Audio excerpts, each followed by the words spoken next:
seconds. Start. I am grateful to the director for having given me this opportunity to address you at this convocation of the institute. This convocation has a special significance as it is being held when the institute has completed 30 years of its existence. It has in this period become a center of excellence and has made a very significant contribution in changing the management practices in India. This is an important occasion in the career of those of you who are graduating from this institute today.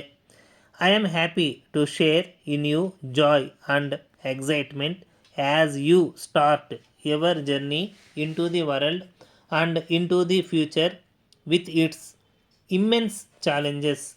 I hope that the rigorous training that you have undergone here will be fruitfully used wherever you go to work and will help in the country's development.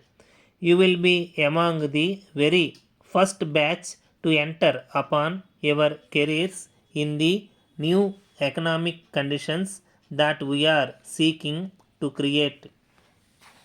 I need hardly remind you that the world is quite different from the classroom.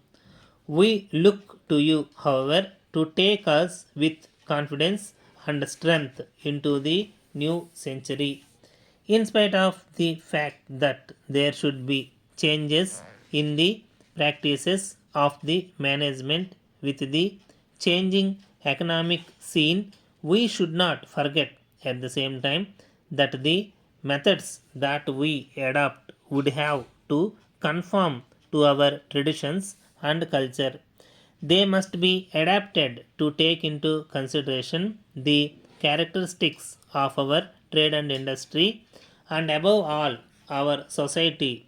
There must be no mechanical application, and we must remember that we too have had a long and ancient tradition of economic inquiry, trade, and enterprise. We must make use of our strengths suitably modified to fit into present circumstances so that our modern management theories are compatible with our conditions and our genius. When we are able to create our own brand of management best suited to our needs, we will succeed in raising Indian industry more rapidly to the same league as that of major industrialized countries of the world. In the initial stages of our development, we relied more on planned growth with the intention of building up a strong infrastructural base for our industry and rapid expansion of core sectors. This policy did help in giving India large and varied industrial base, a skilled labor force, and a vast army of scientists, managers, and technocrats. But our institutions, which were built to solve problems, became problems in themselves. And this is the development which has taken place over a period of years. Now we have to reverse the trend, and that is the real challenge before us. Let me say clearly that our objectives remain as they were when we set out to build an independent India. The policies that we adopted since our independence must be reviewed to give effect to our new thinking and new objective in this regard. Within a short time, we have removed controls on economic activity and opened up our economy substantially. The pace of the reform had therefore been affected by the necessity to bring about stability.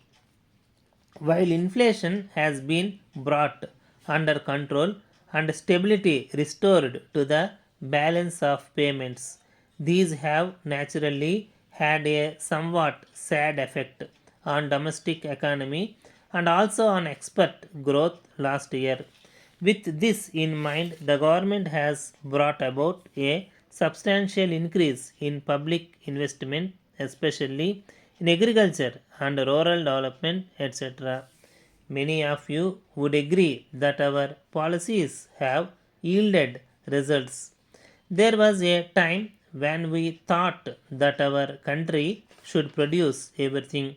Letter from the Divisional Manager, Life Insurance Corporation of India Limited, Hyderabad, addressed to the Secretary to Government Finance Department, Hyderabad.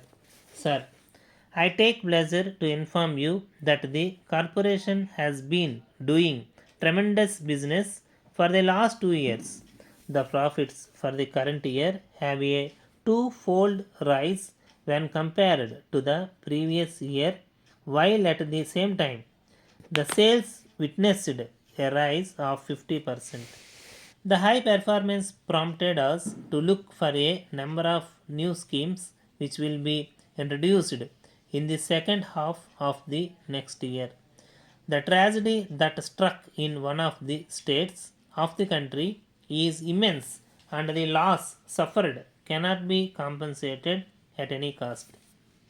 No doubt, assistance in various forms is being received not only from every part of the country but of the globe. Still, the amount is not enough to provide relief to the victims. Every small contribution from anybody will be welcome in this hour of crisis. I am very glad to mention in this context that the employees of the corporation too are moved and have extended their helping hand by donating a day's salary to the Chief Minister's Relief Fund. I would like to present the check to the Chief Minister on behalf of the employees. I request that a suitable time and date may please be indicated for the presentation of the check.